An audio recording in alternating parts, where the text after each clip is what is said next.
कहते हैं कथाएं वही होनी चाहिए कि जिसको लोग समझें और अपने जीवन में उतारें। जिस कथा का कोई शीर्षक न हो उस कथा के वाचन से कोई लाभ नहीं होता। और सत्संग में कथा स्थल में जाकर के भक्त को अगर कुछ ज्ञान भी ना मिले तो उसका जाना भी व्यर्थ हो जाता है। वैसे आप जब भी कहीं कथा स्थल में जाएंगे, सत्संग में जाएंगे, तो अगर आप वहां कुछ लेने के लिए गए हैं तो आपको जरूर मिलेगा।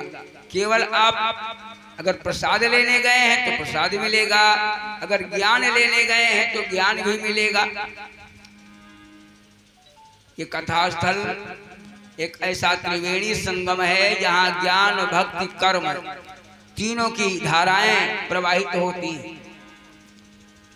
और ये श्रोता के ऊपर डिपेंड करता है, निर्भर करता है कि वो किस चीज को चाहता है, और जो चीज वो चाहता है उसे कथा के माध्यम से प्राप्त होती है। तो आज की कथा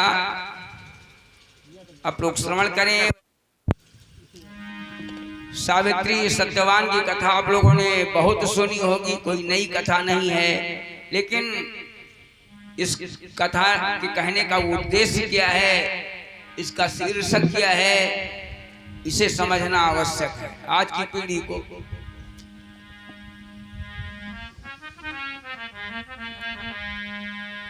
विशेष तौर से ये समझें कि एक राजा की लड़की, एक राजकन्या का ये पावन चरित्र है जिसने अपने मन से वर का चयन किया। अपने मन से वर का चयन किया और अपने पिता से कहा, पिताजी आप चिंता मत करें, हमारे विवाह खोजने की का कष्ट मत करें, हम स्वयं अपने स्वेच्छा से वर का चयन करूंगी। आजकल के युग में भी देखा जाता है, बहुत ऐसी घटनाएं हो रही हैं। बहुत सी लड़कियां श्रद्धा जैसी हैं जो अपने पिता से कहती हैं मैं अपना निर्णय लेने में सक्षम हूं और खुद मैं वर का चुनाव करूंगी। लेकिन साथियों, बस यही मुख्य बात है कि तब की सावित्री में और आज की सावित्री में बस यही फर्क हो जाता है कि हम स्वेच्छा से चुनाव तो करते हैं, लेकिन चुनाव करते समय गहराई से हम सोचते नहीं, और फिर क्या होता है, श्रद्धा की तरह 32 टुकड़ों में काट दिया जाता है। तो आजकल की उन बहनों से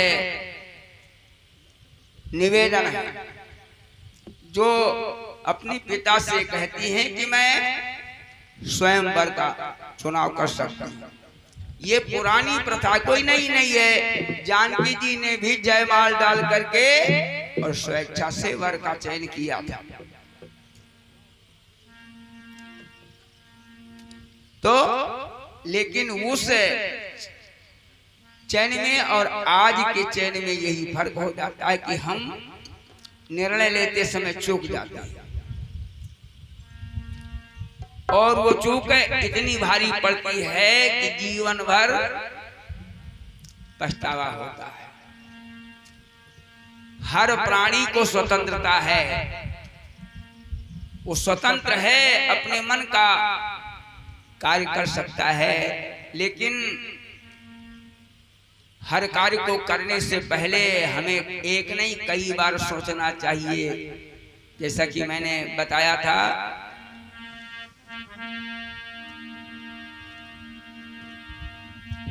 कि कर्म करो, कर्म कई तरह के होते हैं। कोई भी कार्य करो उसे कर्म कहते हैं, लेकिन सबके फल अलग अलग है। और कर्म करो पर ध्यान रहे पथ छूटे ना। कर्म करो लेकिन वो कर्म सत्कर्म हो जो तुमको अच्छे रास्ते पर लेकर के जाए। ऐसा कर्म मत करो जो तुम्हारा धर्म नष्ट हो जाए और तुम्हारा कर्म निष्क्रिय हो जाए। कर्म करो पर ध्यान रहे पथ छूटे ना। और इतनी भरिए हवा गुब्बारा फूटे ना। कर्म करो पर ध्यान रहे पथ छूटे ना। इतनी भरो गुब्बारा फूटे ना। कर्म करो पर ध्यान रहे पथ छूटे ना। कर्म करो लेकिन वो कर्म सत्कर्म हो जो तुमको सुंदर फल प्रदान करे, जीवन में खुशियां लाए। कर्म करो पर ध्यान रहे पथ छूटे ना। ऐसी भरिए हवा गुब्बारा फूटे ना। कर्म करो पर ध्यान रहे पथ छूटे ना। इतनी भरो हवा गुब्बारा फूटे ना।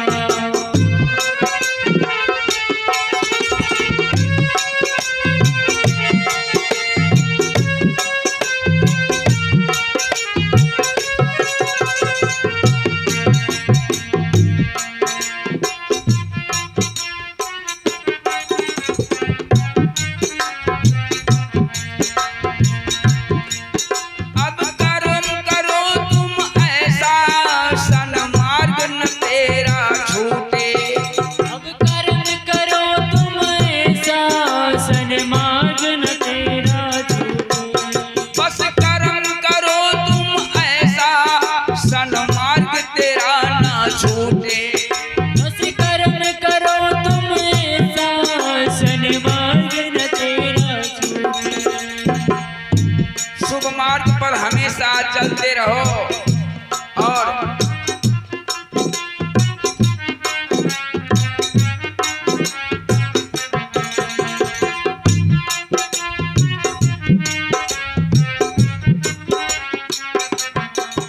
भक्ति का धन वो कमा लो जो कोई मिला के लूटे। भक्ति का धन वो कमाओ जो कोई न आकर लूटे।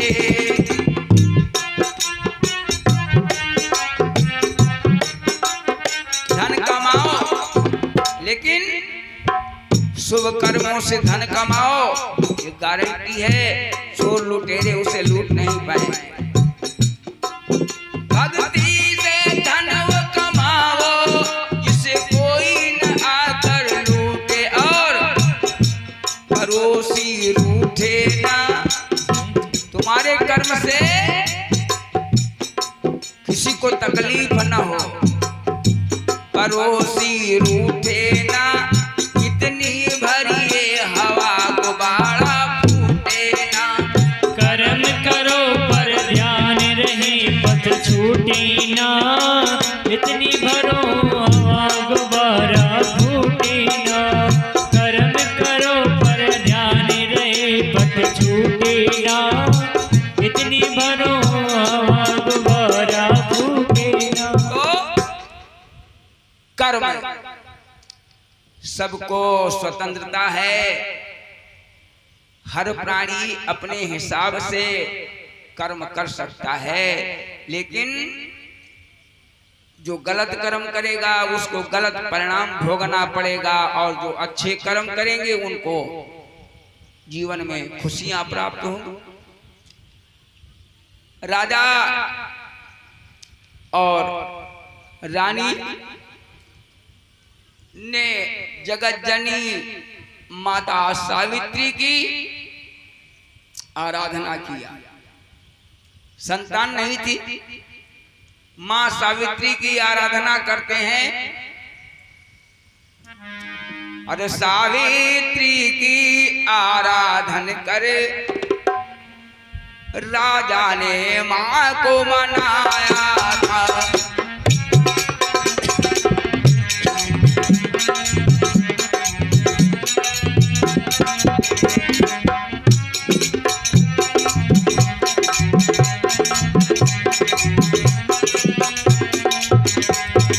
हारमोनियम का वॉल्यूम बहुत कम है, थोड़ा बढ़ाओ।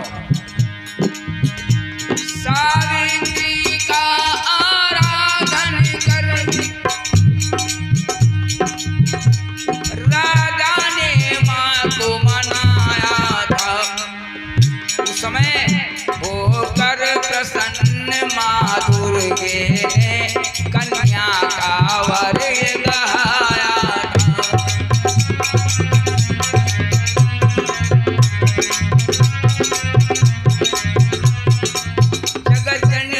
भगवती की आराधना किया तो माँ ने प्रसन्न होकर के इनको वरदान दिया कि जाओ तुमको सुंदर कन्या प्राप्त होगी, क्योंकि इन्होंने वर मांगा कि माँ तुम्हारी जैसी मुझे कन्या चाहिए।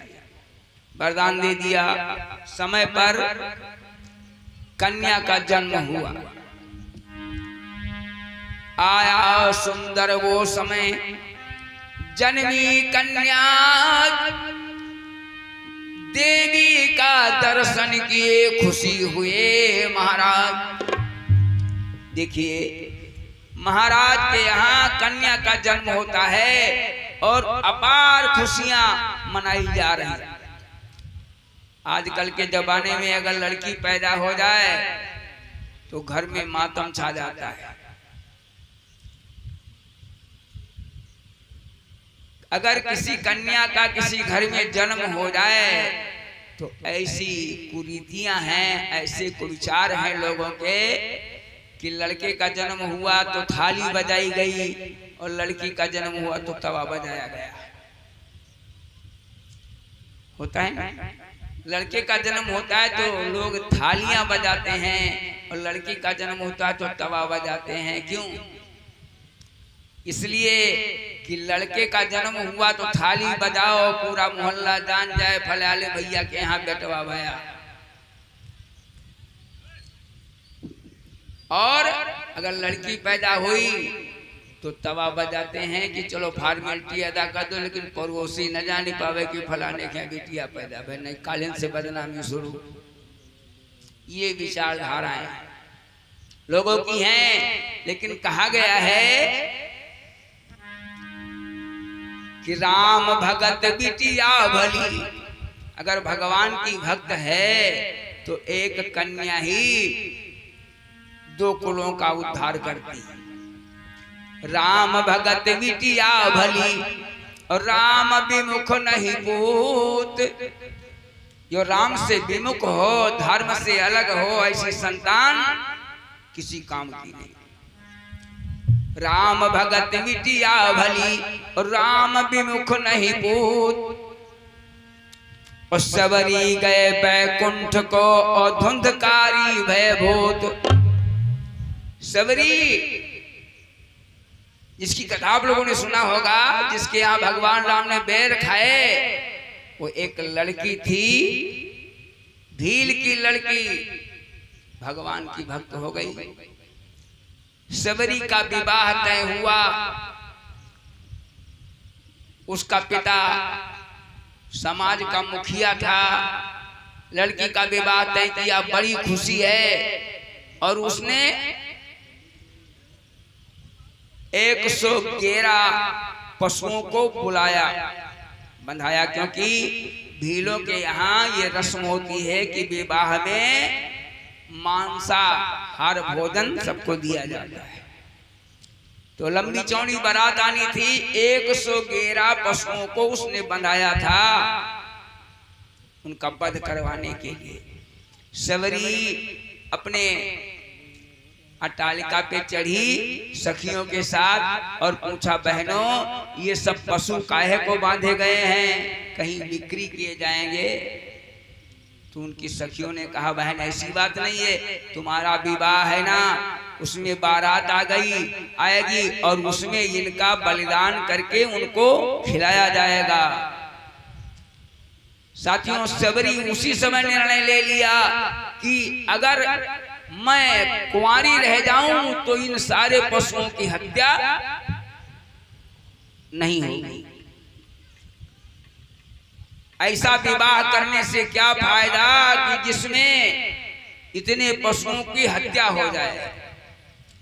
उसने पिता को बुला करके साफ इनकार कर दिया। कहा, पिताजी मैं विवाह नहीं करने वाली। जिस विवाह की रस्म में इतने पशुओं का वध हो जाए, हत्या हो जाए, ऐसा विवाह मैं नहीं चाहती हूँ। मैं जीवन भर कुंवारी रहूंगी। और उसने संकल्प ले लिया। ये कन्याओं के लक्षण है। जिन लड़कियों को देख करके हम चिंतित हो जाते हैं, दुखी हो जाते हैं, उन्हीं में से ये सबरी है जिसने इतिहास के पन्ने में अपना नाम अंकित कर दिया। बोलो दुर्गे मैया की। भक्त की तरफ से कुछ मुद्राएं ठाकुर जी के चरणों में प्रदान हुई हैं। प्रभु सुन रखें, जीवन मंगल में रखें। तो भक्तों, कहने का मतलब यह है कि कन्या के जन्म पर दुख मत करो। हो सकता है वो कन्या सावित्री, मदालसा और अनसुईया जैसी होकर के पूरे परिवार का मोक्ष का कारण बन जाए। तो आज सावित्री ने वरदान दिया, राजा जी तुमको पुत्री प्राप्त होगी। समय आया, महाराज के यहाँ पुत्री का जन्म हुआ।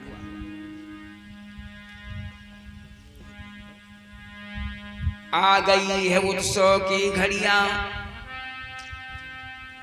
महलों में बजी बधाई है। और बस पूरे राज्य में अब देखो खुशियां ही खुशियां छाई हैं।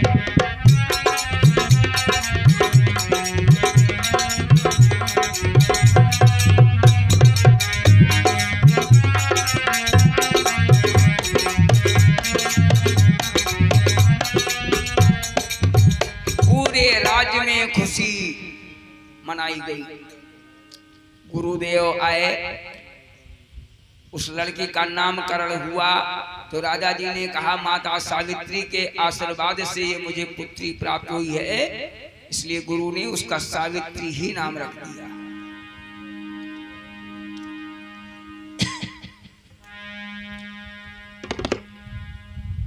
पितु की लाडली सुता प्यारी,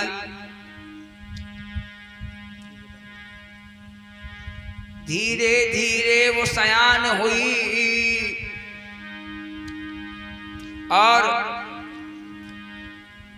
लालन पालन अब पा करके देखो ये कन्या महान हुई, सयानी हो गई। अब जब सयानी हो गई तो रानी राजा को दोनों को चिंता हुई कि अब इसका विवाह होना चाहिए। ये स्वाभाविक है, हर माता पिता को जब लड़कियां सयानी हो जाती हैं तो उनको इसकी चिंता होती ही है। कहा गया है कि चिंता महान, चिंता महान, चिंता महान होती है। लाडली जब सयान होती है, लाडली जब सयान होती है, लाडली जब सयान होती है। चिंता महान, चिंता महान, चिंता महान, चिंता महान, चिंता महान होती है। लाडली जब सयान होती है, लाडली जब सयान होती है, लाडली जब सयान होती है। लड़कियां सयानी हो जाती हैं, माता पिता की चिंता बढ़ जाती है कि विवाह करना है। महाराज और महारानी को भी इसकी चिंता है। एक दिन सावित्री ने कहा, पिताजी हमारे विवाह को लेकर आप बहुत ही चिंतित हो रहे हो। तो सावित्री ने कहा, अरे मेरे कारण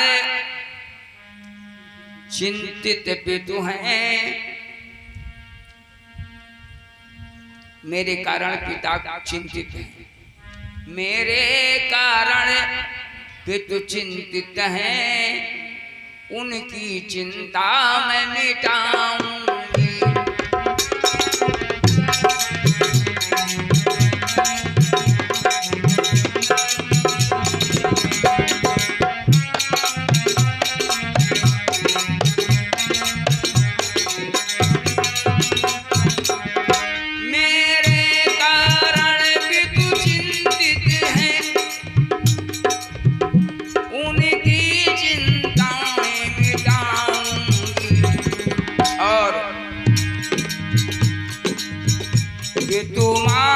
को सुख देना है धर्म।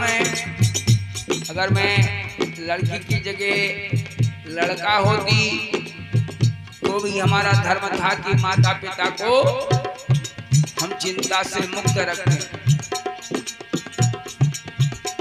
तो लड़का ना होकर के मैं लड़की हूं, फिर भी हमारा वो फर्ज है कि माता पिता की चिंताओं को हम मिटाएं। ये फर्ज मेरा जो है देखो उसको मैं अवश्य निभाऊंगी।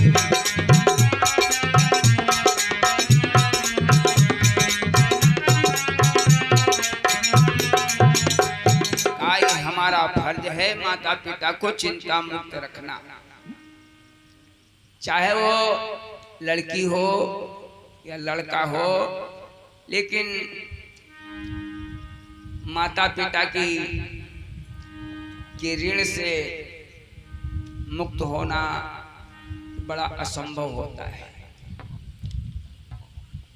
पिता के ऋण से भले बेटा किसी तरह मुक्त हो जाए, लेकिन माता के ऋण से मुक्त होना तो बिल्कुल असंभव है।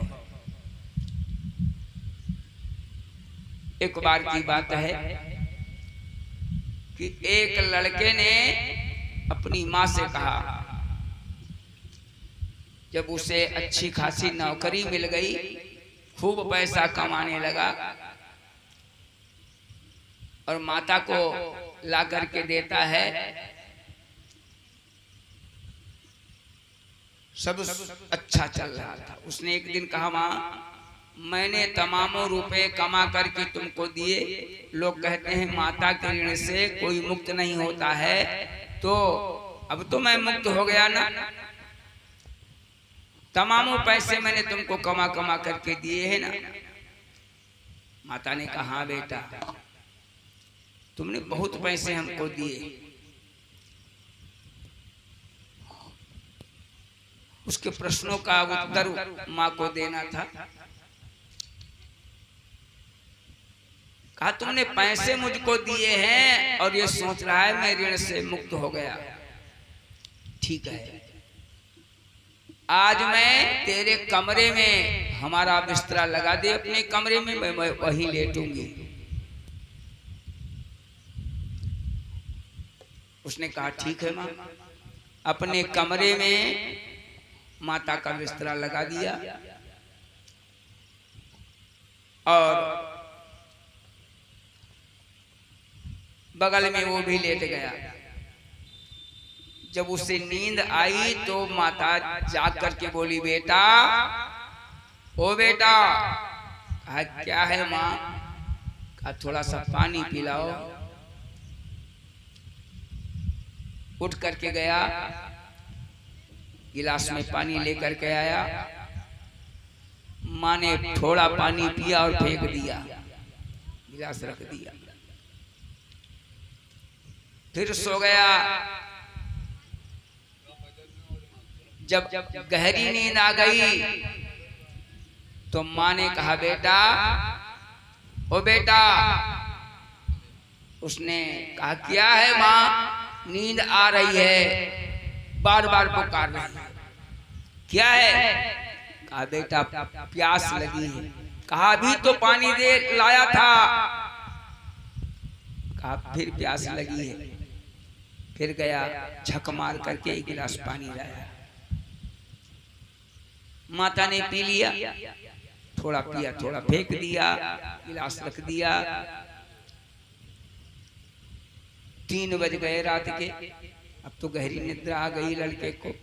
फिर माता ने पुकारा, बेटा ओ बेटा। माँ ने कहा क्या बेटा बेटा रट रही हो, सोने नहीं देती हो, नींद आ रही है तुमको तो नींद नहीं आती, हमको भी नहीं सोने देती हो, क्या बात है? कहा बेटा प्यास लगी है, पानी ले आओ। लड़का बड़बड़ाता हुआ उठा, एक गिलास पानी ले आया। माँ ने थोड़ा पानी पिया और थोड़ा उसके बिस्तर पे गिरा दिया। बिस्तर पर गिरा दिया। लड़का बड़बड़ाने लगा, माँ तुम पागल हो गई हो, अब बताओ हम कैसे सोएंगे, हमारा बिस्तर तुमने गीला कर दिया। अभी तक कई बार हो गए, पानी मांगती रही, बार बार जगाया, और अब जब सोने का टाइम आया तूने बिस्तर गीला कर दिया। माँ ने कहा बेटा तुम कह रहे थे न हम तुम्हारे कर्ज से मुक्त हो गए, इतना पैसा दे दिया। जरा सोचो, जब तुम छोटे से थे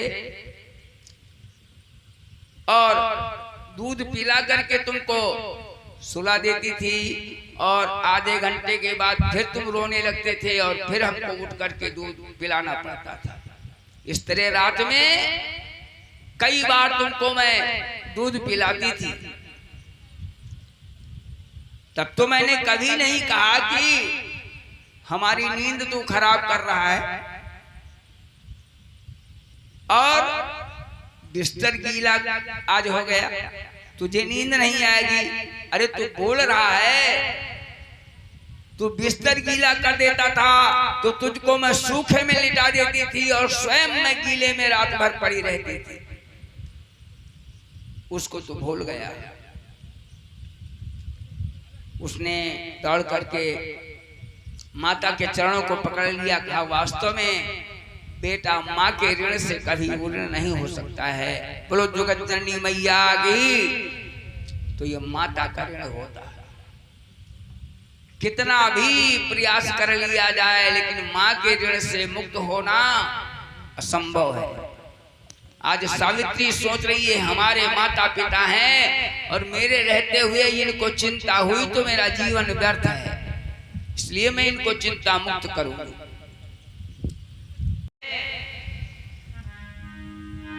अरे एक दिन रथ पर चढ़ सावित्री, सखियों के संग मन को धारी।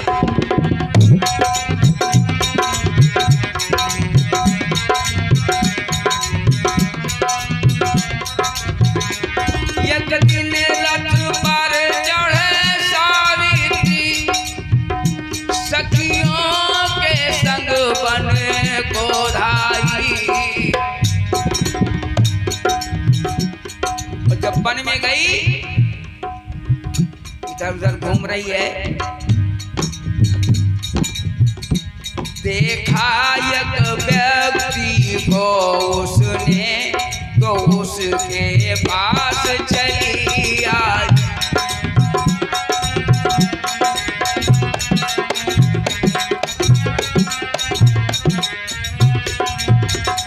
एक नौजवान लड़के को उसने देखा, लकड़ियां काट कर सर पे रखे, धीरे धीरे वो आता है।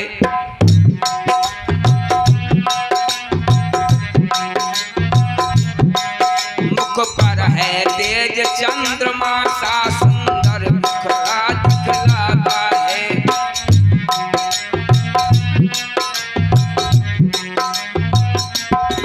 सावित्री ने जाकर पूछा,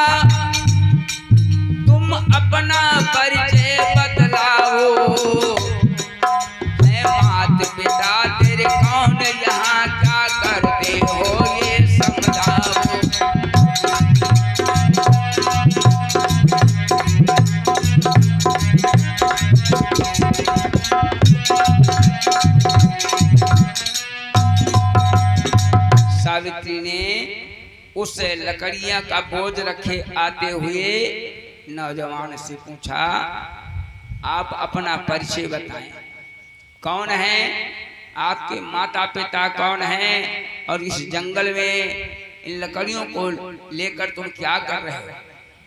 उसने कहा, देवी मेरा नाम है देवी सत्यवान, मैं मात पिता का सुत प्यारा हूँ।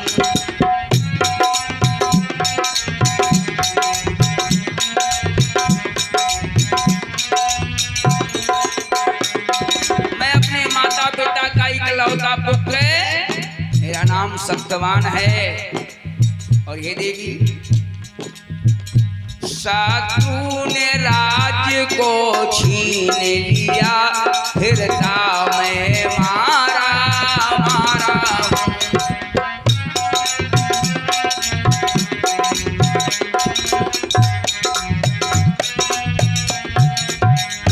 कुछ दूर पे आश्रम है मेरा,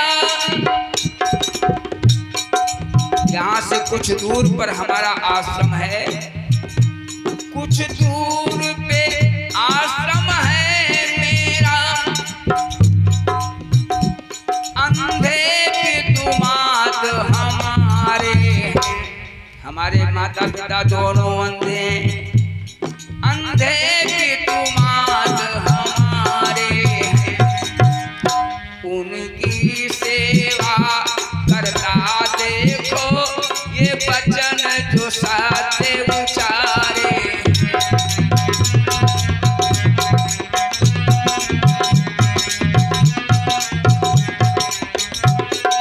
देवी हमारे माता पिता दोनों अंधे हैं और उनकी सेवा में लकड़ियां काट कर जंगल से,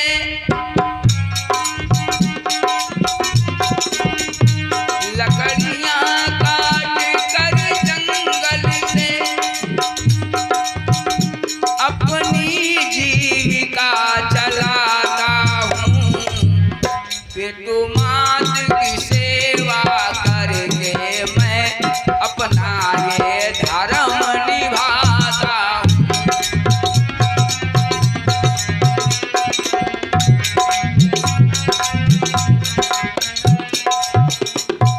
लकड़ियां जंगल से काट करके अपनी जीविका चलाता हूँ, इस तरह माता पिता की सेवा करके अपना सुत का धर्म पालन कर रहा हूँ। उसके वचनों को सुना आनंद हुआ महान, मात पिता का है बड़ा सेवक ये संतान। कहा, ये तो माता पिता का सेवक है। बड़ा ही आनंद मिला सावित्री को, कुछ ना बोली पर मन ही मन उसको ही पति है मान लिया।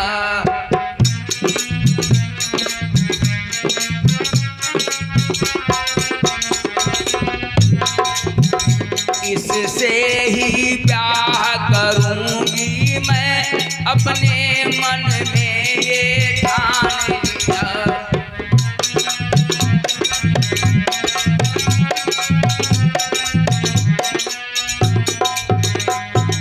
वापस महल में आ गई, पितु से कहा समझाए, मैंने बरह चुन लिया, बात कीजिए जाए। वापस महलों में सावित्री लौट आई और पिता से कहा, पिताजी मैंने अपने योग्य वर खोज लिया है, फला जंगल में रहता है, अब आप जाकर के बात करें।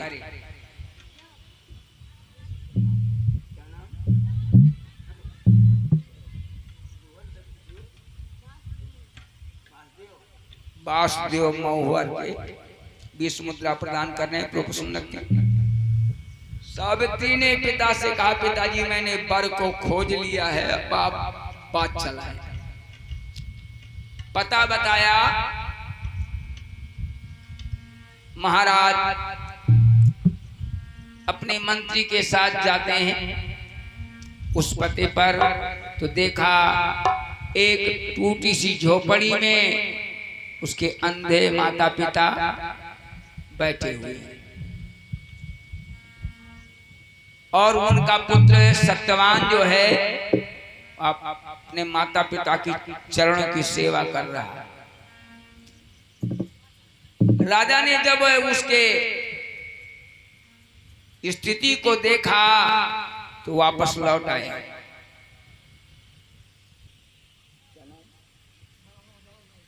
राम अवतार महुवर के 21 मुद्रा प्रदान कर रहे हैं, तो प्रसन्न रखें, जीवन मंगल में रखें। बोलो दुर्गे मैया की। राजा लौट आए और रानी से कहने लगे, महारानी हमको लगता है सावित्री पागल हो गई है। कहा क्यों? कहा मैंने सोचा था किसी राजकुमार को अपना पति के रूप में वरण करेगी, लेकिन इसने तो एक लकड़ी काटने वाले महान गरीब जिसके माता पिता अंधे हैं ऐसे वर का चयन किया है। सावित्री से कहा, बेटी अपना तुम निर्णय बदल दो, क्योंकि वो तुम्हारे योग्य वर नहीं है। अरे तुम राजसुता हो, राजकुंवर संग तेरा ब्याह रचाऊंगा।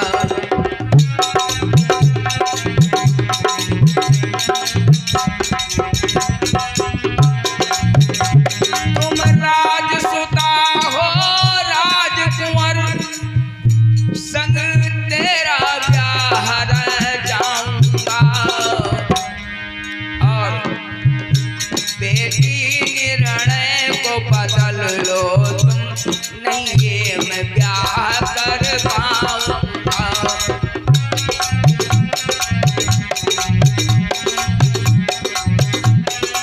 आगे भी ये निर्णय बदल दो, ये विवाह असंगत है। तुम राजसुता हो, किसी राजकुमार से तुम्हारा विवाह उचित है, ना कि एक लकड़ी काटने वाले गरीब लकड़हारे से।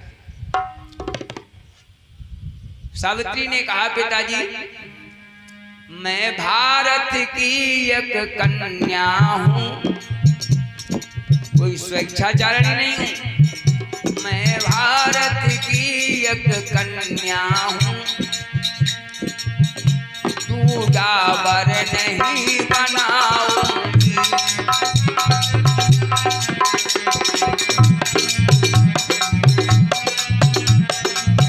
जिसको मैंने है वरण किया, उसके संग ब्याह रचाऊंगी।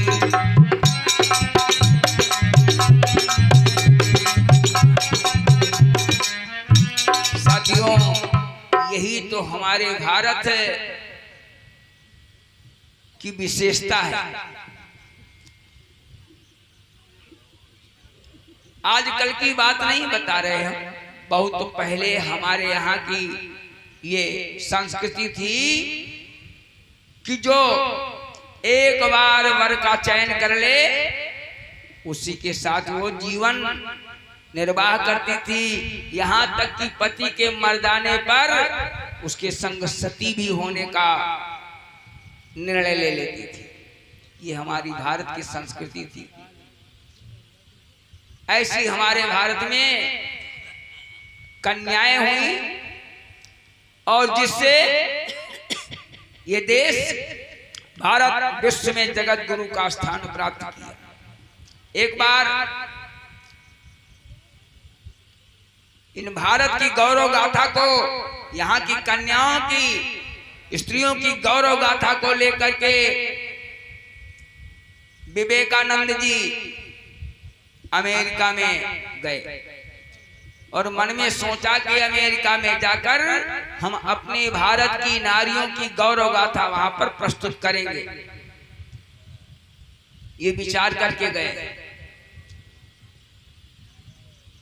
लेकिन जब अमेरिका में हवाई जहाज से उतरे तो उनकी कार जाने लगी। एक शमशान के रास्ते से उनकी कार गुजरी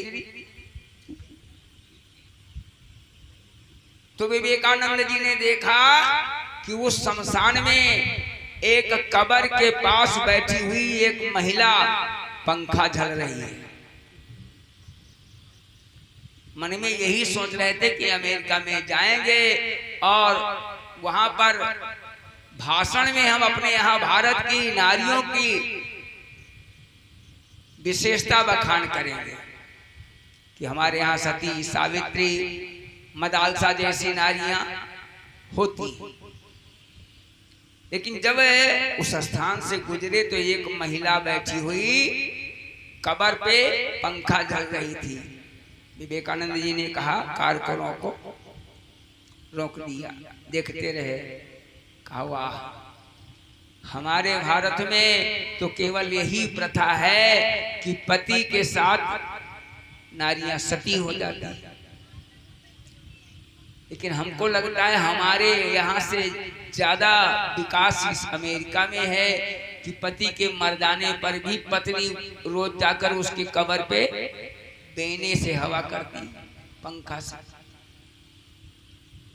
थोड़ी देर के लिए विचलित हुए, लेकिन कहा वास्तविकता तो जानना ही चाहिए। उतर करके गए, उस महिला से पूछा, देवी तुम ये जो पंखा झल रही हो इस कब्र में कौन है? कहा हमारा पति है, अभी अभी इसका देहांत हुआ है और ताजी कब्र बनाई गई है, अभी गीली है। कहा पंखा काहे को झल रही हो? कहा पंखा इसलिए झल रही हैं कि जब तक हमारे यहाँ ये रस्म है, जब तक एक पति के कब्र की मिट्टी नहीं सूखेगी तब तक वो पत्नी दूसरा पति नहीं कर सकती है। इसलिए पंखा झल रही हूँ कि जितनी जल्दी मिट्टी सूख जाए उतनी जल्दी हम दूसरा हस्बैंड कर लें। तो विवेकानंद जी ने कहा देखो क्या परंपरा है कि जल्दी दूसरा पति करने के लिए, मिट्टी को सुखाने के लिए पंखा चल रही कि जल्दी मिट्टी सूख जाए। तो साथियों, हमारे भारत की नारियां इतिहास में हमेशा प्रथम रही हैं। आज सावित्री कहती है पिताजी मैं भारत की कन्या हूं, एक बार मैंने पति चुन लिया तो ये सवाल ही नहीं कि मैं दूसरा वर की तरफ देख सकूं।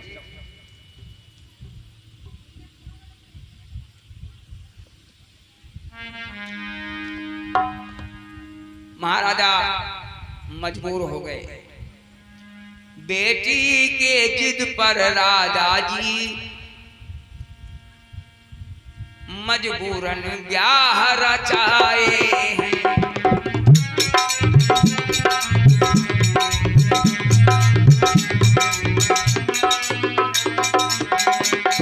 सत्यवान संग सावित्री का कन्यादान कराए।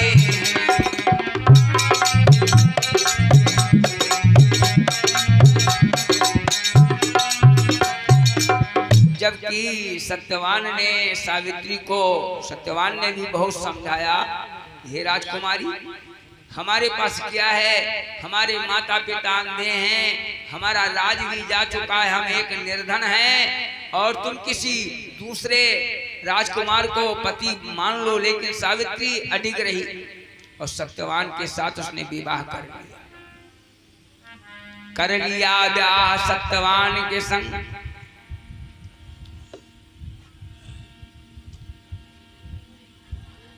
बस तभी नारद मुनि हैं आए। नारद मुनि आ गए, देखा सत्यवान संग सावित्री तो राजा से जाकर बतलाए। जब सत्यवान के साथ में सावित्री को देखा तो नारद जी ने जाकर के राजा जी से कहा, महाराज आपकी पुत्री ने ये क्या अनर्थ कर दिया। कहा क्यों?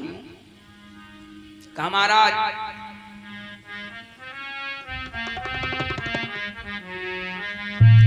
बस 1 बरस की उम्र शेष, इस सत्यवान की केवल 1 वर्ष ही उम्र बची है। बस 1 बरस ही उम्र शेष, फिर दुनिया से ये जाएगा।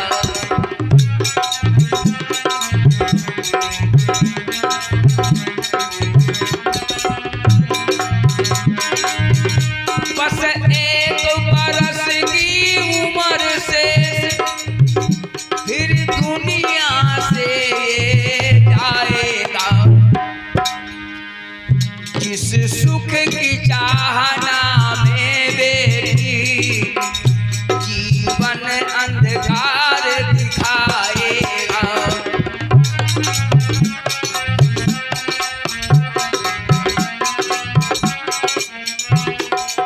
नारद जी ने कहा सत्यवान की केवल 1 वर्ष की उम्र शेष है। 1 वर्ष के बाद इसे यहाँ से जाना है और तब इसके जीवन में अंधकार ही अंधकार हो जाएगा। महाराज सावित्री को बुला करके राजा जी ने नारद की कही हुई बातों को समझाया, लेकिन इससे नारद सावित्री के मन में जरा भी चिंता नहीं हुई। कहा पिताजी कोई बात नहीं, मैंने निर्णय लिया है इसी के संग रहने का, तो 1 बरस हमारे लिए बहुत है। 1 घड़ी आधी घड़ी आधी में पुनियाद, और तुलसी संगत साधु की हरे कोटि अपराध। किसी अच्छे व्यक्ति का साथ मिल जाए और 1 आधी घड़ी का साथ हो और उससे भी आधी घड़ी का साथ हो तो भी जीवन सुखी हो जाता है। और अगर दुष्ट हो तो सारा जीवन सुख से वंचित हो जाता है। 1 वर्ष हमारे लिए बहुत है। तो उसे मालूम हुआ, नारद जी से पूछा, नारद जी अब हमको क्या करना चाहिए? नारद जी ने उपदेश दिया, बेटी तुम्हारा निर्णय है, तुम अपने निर्णय की अटल हो, इसलिए मैं तुमको बता रहा हूं।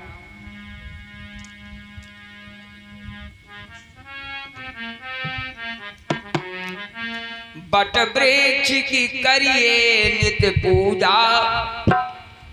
बट यानी बरगद जिसे कहते हैं, बट वृक्ष की करिए नित्य पूजा,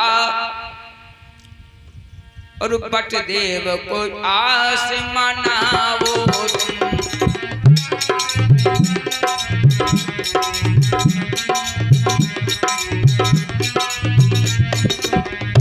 कर सच्ची श्रद्धा दुष्में है, पति देव के प्राण बचाओ।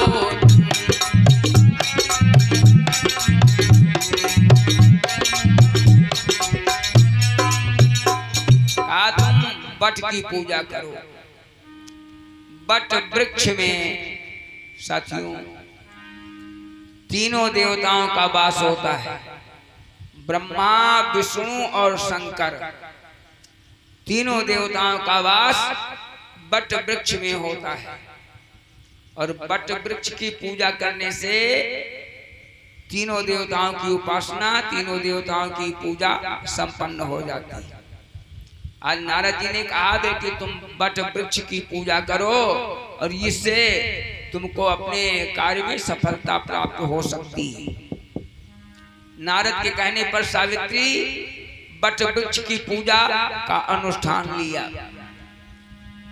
1 वर्ष का था वो अनुष्ठान, जिसको विधवत वो निभा रही।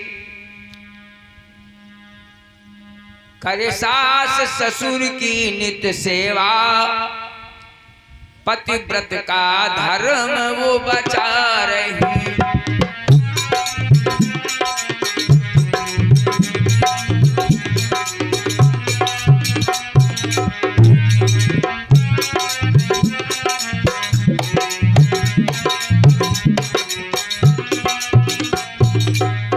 सावित्री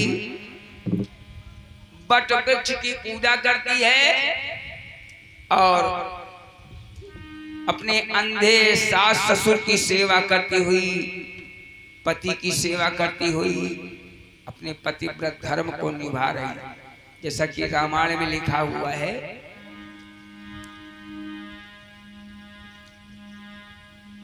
कि एक ही व्रत तप एक ही नेमा, कर्म बचन निज पति पद प्रेमा।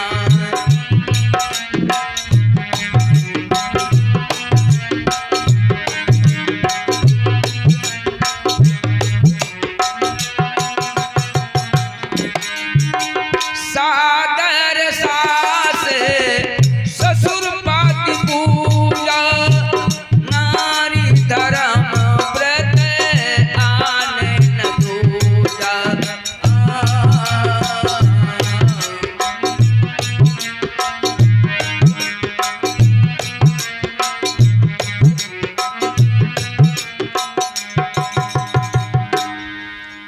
कथा पे ध्यान दें, वरना गलत अर्थ आप लोग लगा लेंगे। एक जगह कथा हो रही थी, ऐसे ही माताएं सब बैठी हुई थी, बड़ी सुंदर कथा। एक बूढ़ा माता आए सुनने के लिए, जब कथा सुन करके जाएं तो उनकी जो बहुरिया थी बड़ी सुलक्षणा, जब माता जी जाएं, बंद मत करो अभी, जब माता जी जाएं तो वो गरम गरम चाय लेकर के आए, सासू को दे, और जब लेटे तो ठंडा तेल उनके सिर में मालिश करे, सो जाए। बहू की सेवा से सासू बड़ी प्रभावित है। बालक राम यादव की तरफ से बालक राम जायसवाल डॉक्टर साहब के यहाँ से ये 51 मुद्रा प्रदान हुआ। आप सुन रखें, रोशन ममोच वाले, पता नहीं क्या क्या कहते हैं, अरबराना है। इस बच्चे की तरफ से 20 मुद्रा प्रदान हुआ। आप सुन रखें, जीवन मंगल में रखें। और सुरेंद्र सुहेल जी महुवर के 101 मुद्रा प्रदान कर रहे हैं। प्रोफेशन रखें, जीवन मंगल में रखें। तो वो सासू अपनी बहू की सेवा से बड़ी प्रभावित हुई। उन्होंने सोचा पंडित जी की बड़ी सुंदर कथा हो रही है, तो लाओ बहू को भी सुनाए लाना। कहा बहू, कहा क्या है? कहा पंडित जी की बड़ी सुंदर कथा होती है, सुनने के लिए चलोगी? कहा माइक से तो सुनती हूँ, लेकिन हमको टाइम कहाँ है वहां जाने का, क्योंकि घर का इतना काम है, उसी में व्यस्त रहती हूँ। कहा ठीक है, अगर तेरा जी कहता है तो कल चलना। माता जी ने उसके काम में थोड़ा हाथ बटा लिया, चौका बर्तन आदि हो गया, तो ये निर्णय हुआ कि आज कथा सुनने के लिए चले। तो मन में विचार किया कि देर से लौटना होगा, तो लौट करके भोजन बनाया जाएगा तो देर हो जाएगी। तो विचार किया सास बहू ने कि क्या बनाए, लाओ खिचड़ी बनावे ले मैं। और खिचड़ी बनाई, और खिचड़ी बना करके उसको झाँप कर रख दिया और कथा सुनने के लिए गई बहू सासू के साथ। जैसे यहाँ सब बैठी हैं ना, वैसे माताएं बैठी। तो कुछ लोग तो भैया कथा बड़े प्रेम से सुनते हैं और कुछ लोगों का ध्यान कहीं अलग रहता है। पंडित जी कथा कह रहे हैं, राम कथा हो रही है। अनुसुईया के यहाँ सीता राम लक्ष्मण पहुंच चुके हैं और अनुसुईया सीता को समझा रही है। कहा सीते, तुमने अपने पति के साथ में आकर के बहुत अच्छा किया, यही नारी का धर्म है। ये कही व्रत तप ये कही नेवा, कर्म बचन निज पति पद प्रेमा।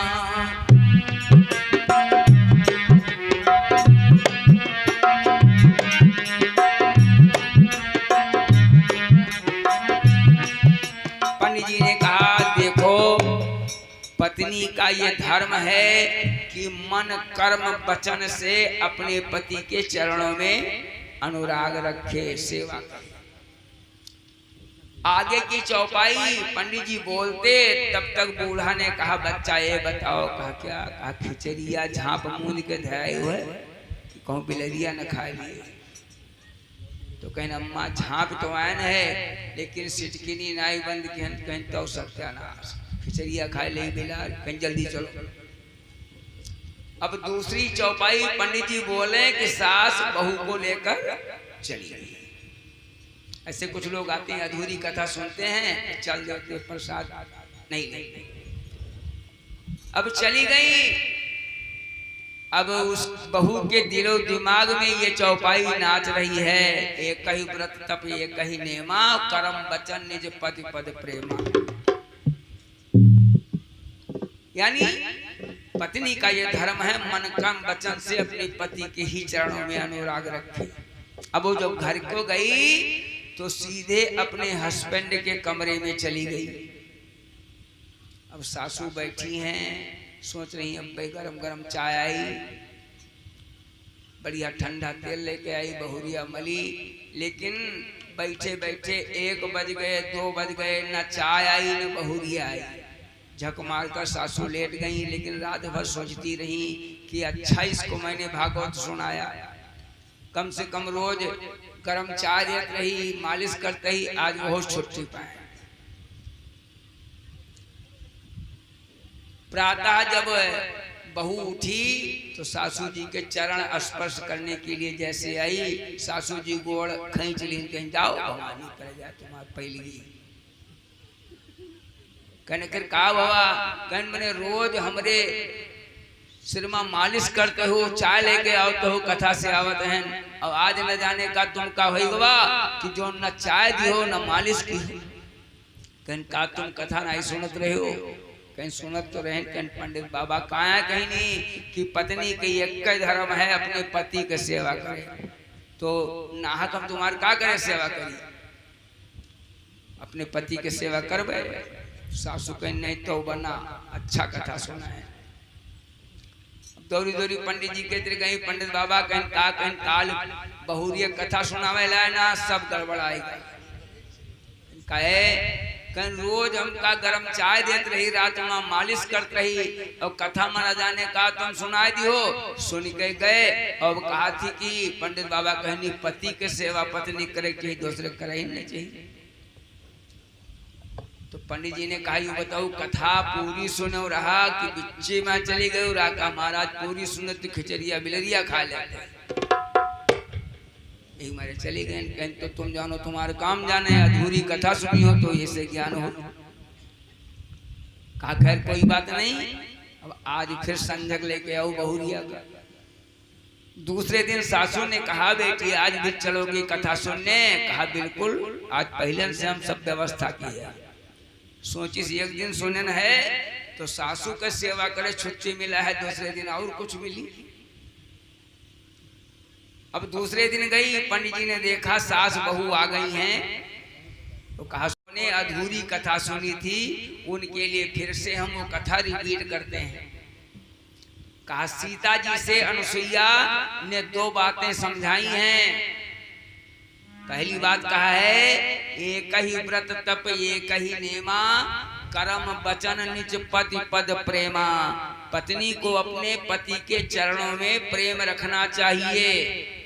और फिर कहा है अनुसुईया ने कि सादर सास ससुर पति पूजा, नारी धर्म व्रत आन न दूजा।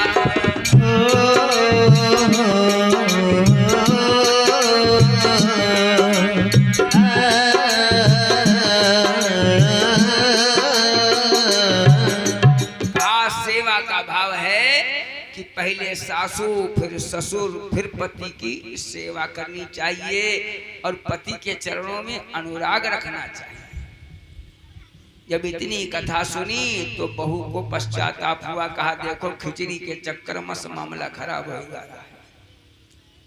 तो ये हमारी मानस कहती है कि पत्नी का ये धर्म होता है कि सास ससुर की सेवा करे और फिर पति की सेवा करे, क्योंकि सास ससुर का स्थान ऊंचा होता है।